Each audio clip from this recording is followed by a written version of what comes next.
Imagine two intellectual giants, right? Often seen as like polar opposites locked in this epic philosophical battle. But what if that whole conflict, what if it was just a really clever illusion? What if deep down they were actually maybe secret allies in some grand project? Hmm. Maybe not such a noble one. Welcome to the deep dive. We take the sources you give us, and we really try to unpack the hidden stuff.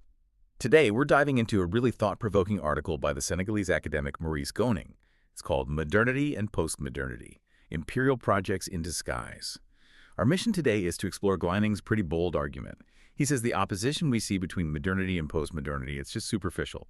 He actually contends both are, well, vehicles for imperial ambitions, and ultimately they lead to what he calls universal chaos. Yeah, it's a fascinating challenge to how we usually think about these things, and Gwarning is very precise with his terms, so it's important, like you said, to clarify. When we talk modernity and postmodernity here, we mean the big intellectual currents, the broad ways of thinking. Right. Not modernism and postmodernism, which, people often link to specific art movements or architecture. Gotcha. So the ideas, not the art styles. Exactly. And that distinction is really crucial for understanding his whole argument. Okay, so let's unpack this. Modernity, it really arrived with such optimism, such promise, didn't it? What was its grand vision for humanity, according to Gwarning? Well, modernity really emerged back in the Renaissance, think 15th, 16th centuries. It was designed really to replace the old medieval ideologies. A big shift then. Huge. Yeah. And it was powered by these groundbreaking scientific discoveries. The core idea was putting reason, capital R, right at the forefront. The belief was that reason, rational thought, should guide everything humans think and do, rather than what they saw as the scientifically erroneous doctrines of the church. Makes sense. And thinkers like René Descartes, one of the big foundational figures, he famously said that good sense, or bon sens, it's the thing best distributed in the world. Yeah. So modernity saw it almost as a duty, really, to use this light of reason to get rid of obscurantism and ignorance. So spread the light. Pretty much. It championed freedom of opinion, Mhm. scientific knowledge, seeing them as essential tools to build a world based on justice, equality, freedom, and importantly, discipline. The individual in this vision would be sort of integrated, reconciled with themselves as a subject in the world, responsible for themselves and for society. Elaine Terrain highlighted this concept. It sounds pretty good on paper, doesn't it? It really does. A world run by reason and responsibility. But then, how did that vision turn sour? Well, that's what's so fascinating, and maybe a bit ironic. Gretting shows how quickly this noble vision became essentially a justification for domination. Modernity took its rational worldview and pretty quickly solidified it into a kind of universal law. And in doing so, it started to dismiss, even invalidate all other worldviews. Ah, okay. So our way is the only way. Exactly. These non-Western perspectives, they got labeled dark, primitive, barbaric, reactionary. The people holding them were seen as, developing on the margins of history. And Ginning uses a really stark example, that infamous judgment from the philosopher Hegel about Africa. Right. You mentioned Hegel. What did he say? Hegel basically argued that Africa wasn't important for its own history. Its only significance was showing humanity living in barbarism and savagery, preventing it from civilization. He essentially called Africa a tabula rasa, a blank slate for reason. That's pretty chilling. It is. And this belief, this idea that Western modernity had a duty to bring its lights of reason to people supposedly mired in darkness and ignorance, well, that directly justified Western colonialism. Especially in Africa. Especially in Africa, yeah. It was all framed as this benevolent, civilizing mission for so-called savage peoples. So those lofty ideals of reason, progress, freedom, Greening is saying they were essentially a cover story for something much more, well, self-serving. Precisely. Gleaning digs underneath and argues the real motivations were deeply mercantilist. European nations were driven by expanding their reach, gathering wealth. This led to those huge European empires across the Americas, the Pacific, back in the 16th and 17th century. Okay, the first wave. Right. Then you get to the 19th century. The Industrial Revolution hits, creating massive overpopulation in Europe, huge industrial needs. So these nations suddenly needed vast amounts of raw materials, they needed land for their extra people, and they needed huge new markets for all the goods they were producing. And where did they look? Well, especially after losing colonies in the Americas, like the 13 English colonies becoming the U.S., in 1783, they turned their attention firmly towards Africa and Asia. That was the second big phase of colonialism. Right, rebuilding the empires. Yeah, exactly. And the French statesman, Jules Ferry, cleaning notes, put it very bluntly. Colonial policy is the daughter of industrial policy. Doesn't leave much room for doubt, does it? Not really. Ginning's point is that this whole humanitarian and ideological thesis, the civilizing mission, it was basically just a smokescreen, a cover for an imperial project that did profound damage to the dignity, the culture, the economies of indigenous peoples everywhere it went. Okay, so colonialism is one major negative outcome. But Ginning seems to suggest modernity's problems run even deeper, leading to this universal chaos. What else did it unleash? Yeah, he definitely argues it goes beyond colonialism. Alongside capitalism, you had other big, grand narratives emerging from modernist thought. Things like socialism, Marxism, communism. Which were often opposed to capitalism, right? Radically opposed in many ways, yes. But Gunning argues they were still fundamentally modernist because they shared that progressive, totalizing aim for humanity. They had the answer. The problem, as Gunning points out, is that these narratives also quickly deviated from their ideological lines. They became, in his words, instruments of true tyranny, leading to the birth of some of the most horrific, totalitarian, and despotic regimes the world has ever known. He specifically points to the Stalinist system in the Soviet Union and the Nazi regime in Germany. Catastrophic example. Absolutely catastrophic. Yeah. These were deeply hegemonic, violent theories built on exclusion. And they formed the ideological basis for what Gwining calls insane extermination acts. The Holocaust, the Soviet gulags where millions died, particularly opponents of Stalin. And wars. And the wars. The expansionist policies, especially of Nazi Germany, were a direct cause of World War II. The bloodiest war in history, over 60 million dead. It's staggering to think about how that vision of pure reason could lead to such destruction. It is. And that leads us to Gwining's grim summary, what he calls modernity's heavy harvest. The heavy harvest. Lay it out for us. Okay, think about the cumulative toll. You've got the disasters of colonialism we discussed, the rise of those totalitarian regimes, and the horrific outcomes, the sheer brutality of both world wars. Made worse by technology. Exactly. Compounded by weapons of mass destruction, which were a direct product of modernity's scientific and technical advancements. Then add the escalating environmental destruction from pollution, the Cold War standoff, the constant threat of nuclear annihilation. Wow. When you list it like that. Right. This heavy harvest, Gwining argues, it deeply tarnished the purity of its enormous technological progress. It led to this profound, widespread disillusionment. People lost faith. Completely. Gwining quotes the political scientist James Rosenow, who painted a stark picture. Modernity promised liberation from ignorance, right? Yeah. But then its record includes 2 world wars, Nazism, genocide, the huge gap between rich and poor. Rosenow says this makes any faith in progress, any faith in the future, highly questionable. And Adorno's quote. Adorno famously said that the Nazi massacres represented barbarism inherent in civilization itself. Not something alien, but something within it. That's a powerful thought. Barbarism inside civilization. It is. And this total loss of credibility for modernity, Gwining argues, led to what thinkers like Gaston Bachelard called an epistemological break. An epistemological break. Meaning a break in how we even understand knowledge. Exactly, a fundamental shift. The old ways of knowing, the foundations modernity built, they just didn't hold up anymore. The world needed to be reimagined. Civilization itself needed rethinking for the 21st century. Okay, so modernity crashes and burns, in a sense. Its promises are broken. What rises from those ashes? What did the West do after this huge crisis of knowledge? Well, Gunning explains that the West didn't really invent entirely new ideologies from scratch. Instead, it kind of took modernity's failures as the starting point. It used those failures to build new frameworks, new paradigms, a new worldview that came to be called postmodernity. Okay, postmodernity, born from modernity's failures. Right. And one of his earliest, most famous theorists, Jean-François Lyotard, he defined postmodernity pretty simply as the condition of societies that have lost hope in modernity. Lost hope. Yeah. So this new intellectual current, it fundamentally comes from a place of condemning and rejecting modernity's basic principles, its foundational epistemology.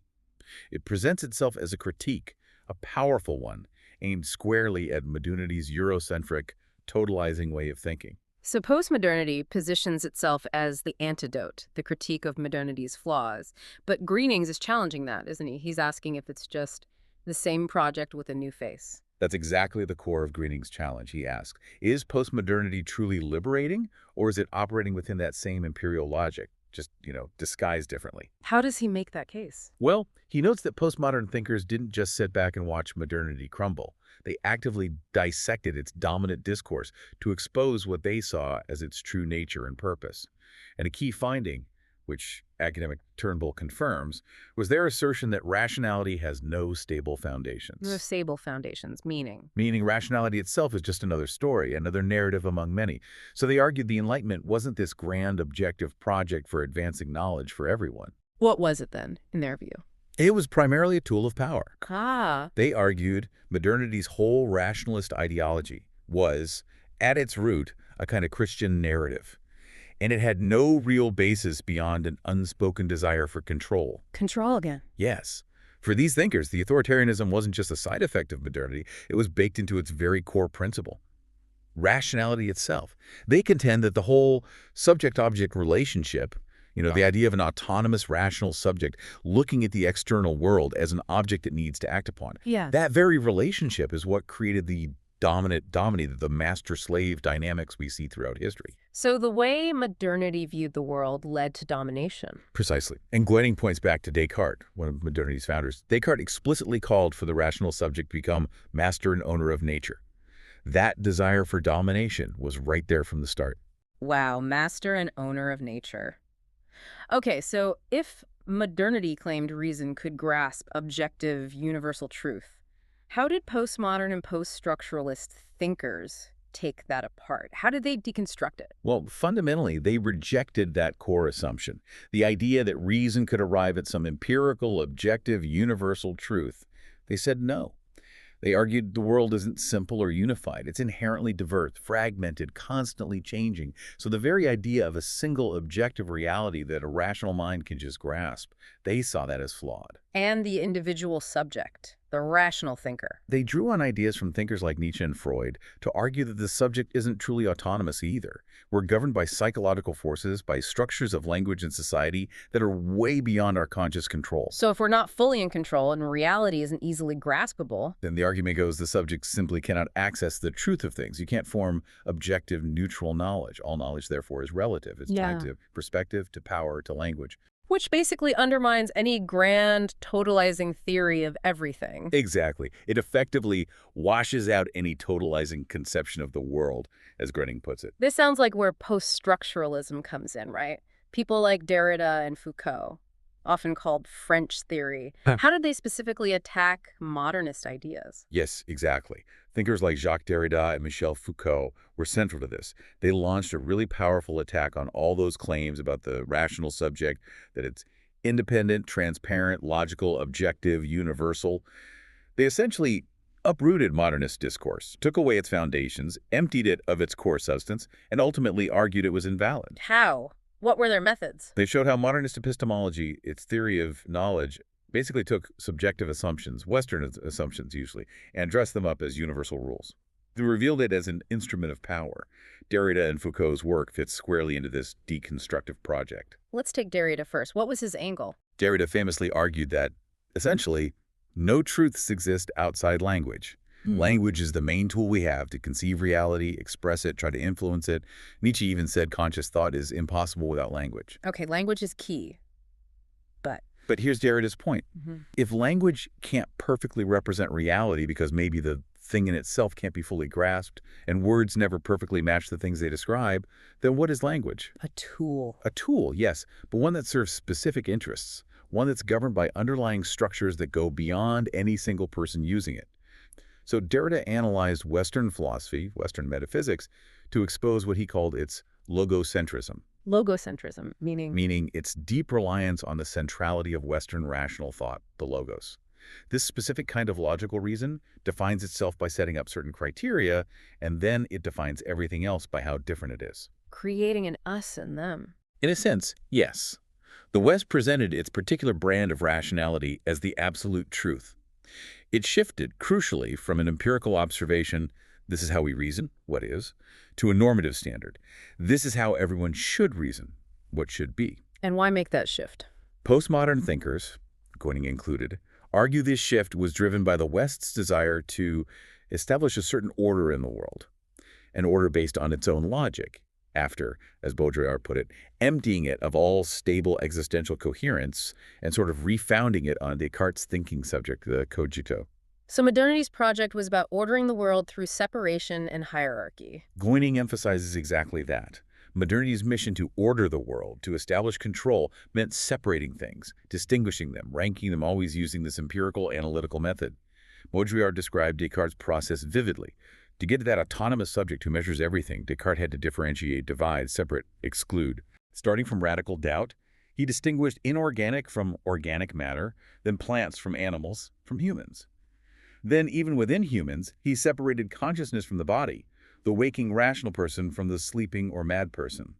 The Cartesian subject, the logos, was seen as drawing from divine reason, putting it right up near God in this new great order of beings. And Derrida saw this hierarchy everywhere. Yes, he argued this hierarchization runs all through Western thought in the form of binary oppositions. Think about it. White is systematically elevated over black, center over periphery, civilization over barbarism, rich over poor, order over chaos. You see the pattern. Yeah, one term is always privileged. Exactly. And Derrida called these oppositions deceptive. Why? Because one term can't even be conceived without its opposite. They depend on each other. Plus, words themselves don't have fixed inherent meanings. Interpretation is fluid. So choosing one meaning, one side of the binary, as superior is Arbitrary. For Derrida, arbitrarily privileging one meaning, one term over the other, that's the sin of the West. His whole deconstructive project aimed to expose this imposture of the logos, showing how Western reason creates its own subjective reality, but passes it off as objective scientific truth. Okay, that's Derrida's deconstruction. What about Foucault? Similar ideas. Similar skepticism, definitely. Foucault was also deeply wary of language's ability to truly represent reality. He argued modernity's rational discourse lacked any real objective basis. His method, which he called genealogy, was influenced by Nietzsche. It led him to conclude that every historical era produces its own coherent system of discourse, its own way of talking about and organizing knowledge. He called this system an episteme. An episteme, like a framework for knowledge in a specific time. Exactly. It's like the underlying, often invisible, set of rules and assumptions that determines what counts as knowledge, what can be said, and what makes sense within a particular period. So every era establishes this general framework, and within it, certain ways of talking and thinking become normative, the standard, the should. Modernity, with its focus on rationality, represents one huge epistemic moment for the West. But these frameworks aren't permanent. Not at all. Foucault stressed that these epistemes are changeable, they're circumstantial, conventional, subjective. They aren't reflections of some eternal truth. So what's their purpose then, according to Foucault? Their sole purpose, he argued, is basically to organize the inherent chaos of existence, to impose some kind of order. But crucially, the way they impose that order always serves the particular power structures of that specific time. Okay, so we've traced modernity's rise and fall and postmodernity's critique. It's complex stuff. What does this all mean for us then, people trying to learn and make sense of the world today?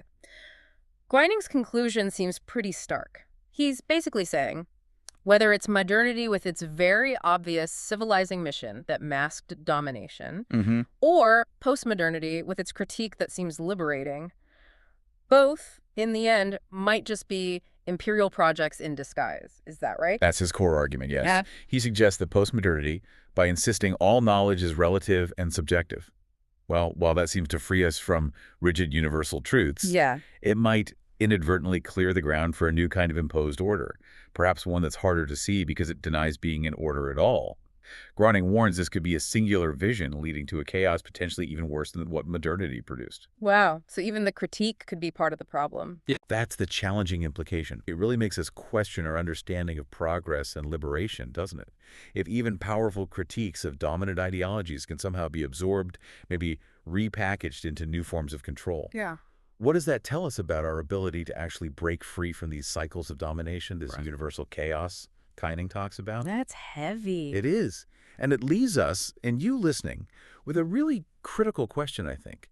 As we seek out new ideas, as we try to understand things more deeply, how do we tell the difference? How do we discern genuine freedom, genuine acceptance of multiple perspectives from just another form of control that's merely been repackaged to look like liberation?